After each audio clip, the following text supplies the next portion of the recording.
الحمد لله نحمده ونستعينه ونستغفره ونؤمن به ونتوكل عليه ونعوذ بالله من شرور أنفسنا ومن سيئات أعمالنا من يهده الله فلا مضل له ومن يضلل فلا هادي له ونشهد أن لا إله إلا الله وحده لا شريك له ونشهد أن سيدنا ومولانا محمدا عبده ورسوله أما بعد فأعوذ بالله من الشيطان الرجيم بسم الله الرحمن الرحيم والفجر وليال عشر والشفع والوتر والليل إذا يسر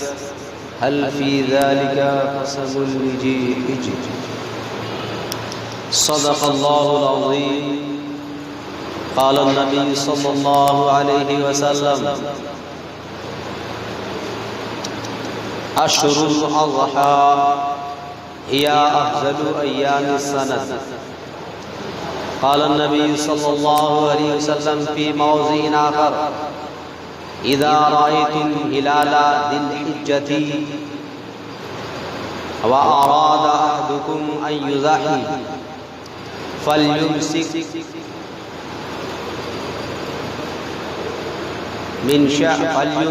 عن شعره وأظفاره أو كما قال عليه الصلاة والسلام۔ حضرات محترم معزز و مکرم بزرگان کرام اور میرے پیارے نوجوان عزیز دوستو، اللہ رب العالمین کا بے انتہا فضل و کرم انعام اور احسان ہوا کہ اللہ تبارک و تعالی نے ہمیں اور آپ کو نماز جمعہ کے لیے پہل سے پہل حاضر ہونے کی توفیق عطا فرمائی۔ میرے عزیز دوستو، آج ذی القعدہ کی 26 تاریخ ہے۔ آنے والے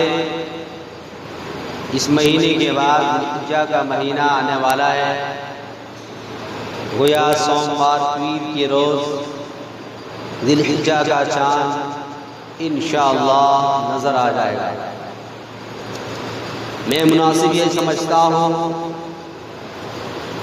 چند باتیں ہمارے اور آپ کے سامنے ذی الحجہ کے مہینے کے متعلق آ جائے، وہ اعمال کے متعلق چند باتیں آ جائے ذی الحجہ کے چاند نظر آنے کے بعد ہمیں اور آپ کو نہیں کرنا چاہیے، اور کن اعمال کی جانب رغبت ہونی چاہیے، ان کی متعلق چند باتیں ہمارے اور آپ کے سامنے آ جائے، ذہن نشی ہو جائے۔ میرے عزیز دوستو، اللہ تبارک و تعالیٰ قرآن مقدس کے اندر اعلان فرماتا ہے والفجر وليال عشر والشفع والوتر۔ گویا اللہ رب العالمین ذی الحجہ کی 10 راتوں کی قسمیں کھا رہا ہے۔ اللہ تبارک و تعالیٰ ذی الحجہ کی صبح کی قسمیں کھا رہا ہے۔ اللہ تبارک و تعالیٰ یوم الاضحیٰ کی قسمیں کھا رہا ہے۔ میرے عزیز دوستو، جس چیز کے بارے میں یوں تو سارا دن، پورا سال، پورا مہینہ، ہر دن، ہر لمحہ اللہ رب العالمین کی جانب سے بنایا ہوا دن ہے، گھڑی ہے، لمحہ ہے۔ سب دن اللہ کے نزدیک اچھا اور بہتر ہے۔ کوئی دن، کوئی گھڑی، کوئی لمحہ خراب اور بیکار نہیں ہے۔ یہ تو اللہ رب العالمین کی خصوصی انعامات ہے بندوں کے لیے، جو کہ اللہ تبارک و تعالی بندوں کے لیے وقتاً فوقتاً ایک ایسے مواقع کا انتخاب کرتا ہے، کسی دن، کسی گھڑی، کسی وقت کو، کسی لمحہ کو، کسی مہینے کو اللہ تبارک و تعالی اس کی عظمت کو بڑھا کر کے، اس کی تقدس کو بڑھا کر کے، اس کے مقام اور مرتبہ کو بڑھا کر کے، تاکہ صاحب ایمان جو دنیاوی کاروبار میں، دنیاوی معاملات میں مصروف ہیں، وہ ان مقدس گھڑیوں میں، ان تقدس اور عظمت والے لمحات میں مواقع نکال کر کے، وقت کو فارغ کر کے رب سے اپنے رشتے کو مضبوط بنا لیں،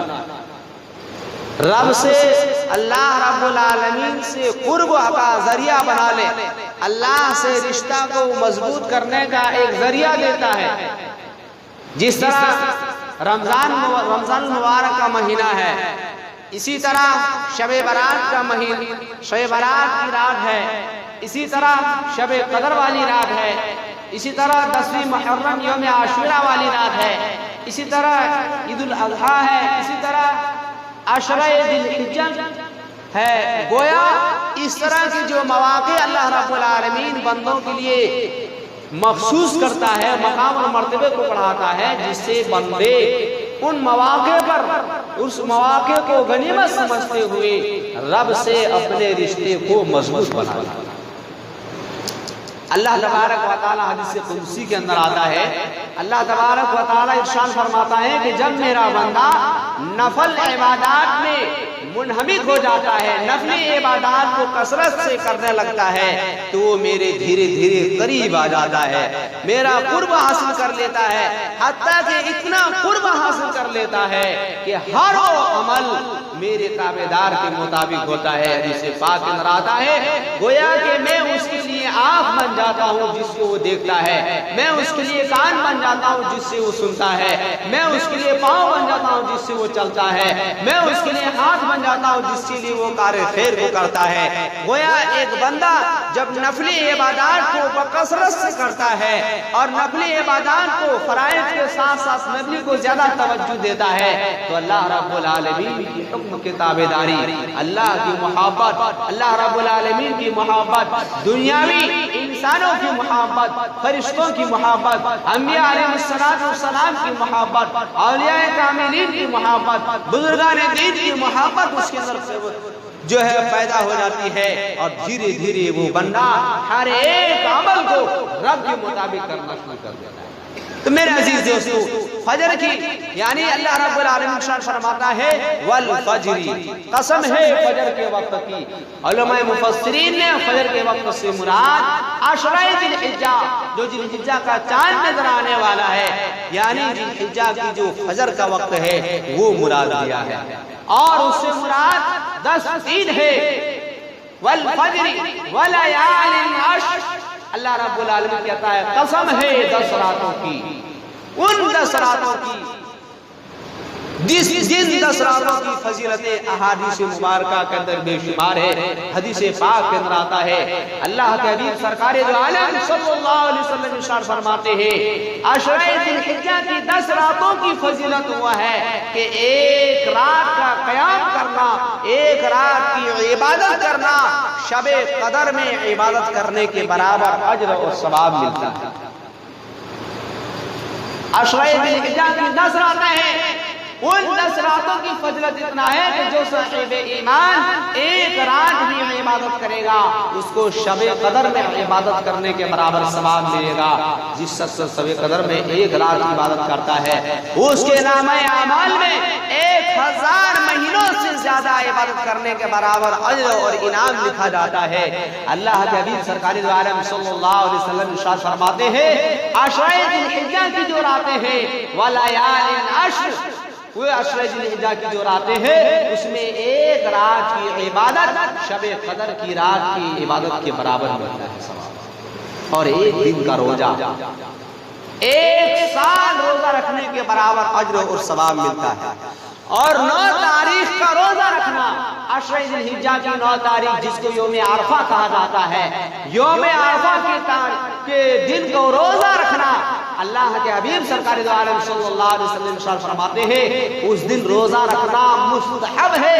اور اس دن کا روزہ کی فضیلت یہ ہے، اللہ کے حبیب فرماتے ہیں کہ مجھے امید ہے کہ جو بندہ یوم عرفے کی روزہ رکھے گا،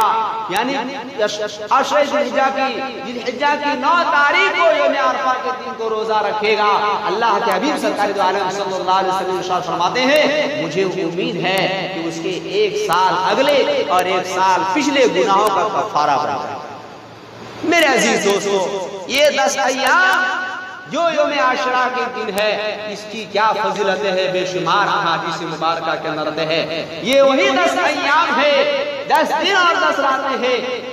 9 دن اور 10 راتیں ہیں جس کو اللہ تبارک و تعالیٰ نے حضرت موسیٰ علیہ السلام کو بھی عطا کیا تھا۔ شاید آپ لوگ واقف ہوں گے کہ جب اللہ حدیث پاک کے اندر آتا ہے، روایت کرنے والے حضرت عبداللہ ابن عمر رضی اللہ تعالیٰ عنہ ہے، وہ فرماتے ہیں کہ جب حضرت موسیٰ علیہ السلام اپنی جگہ پر یعنی اپنی قوم کے لیے حضرت ہارون علیہ السلام کو چھوڑ کر کے جا رہے تھے خلوت میں، وہاں خلوت میں جہاں اللہ رب العالمین نے اس کو حکم دیا تھا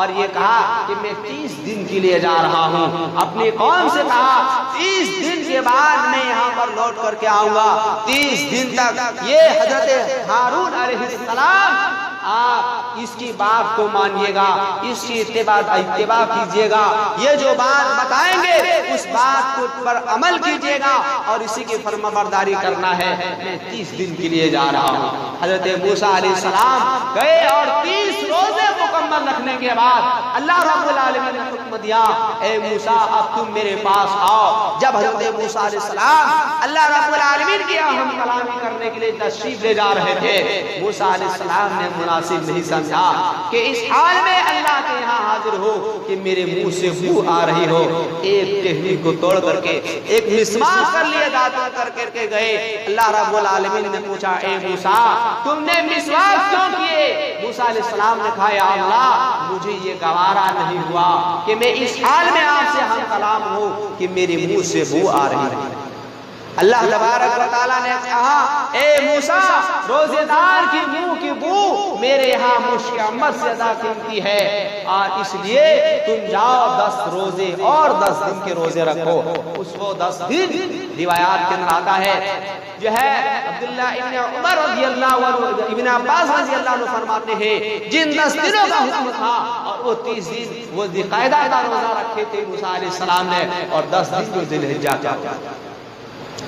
9 دن۔ بہرحال میرے عزیز دوستو، تو گویا میں عرض کر رہا تھا اس 10 ایام کی یہ فضیلتیں ہیں کہ جس کو اللہ تبارک و تعالیٰ نے موسیٰ علیہ السلام کے لیے خصوصی انعامات کے لیے دیے تھے، وہی 10 ایام کی قسمیں کھا رہا ہے جو ہمارے اور آپ کے سامنے آنے والا ہے۔ اس 10 ایام کی فضیلتیں ہیں کہ ایک دن میں اللہ کے حبیب سرکار دو عالم صلی اللہ علیہ وسلم ارشاد فرماتے ہیں کہ عشر الاضحیٰ ہی افضل ایام السنۃ، کہ سال کے دنوں میں سوائے رمضان مبارک کو چھوڑ کر کے سال کے دنوں میں پورے سال میں جو دن آتے ہیں ان تمام دنوں میں جو سب سے بہتر دن ہے وہ عشر ذی الحجہ کا دن ہے،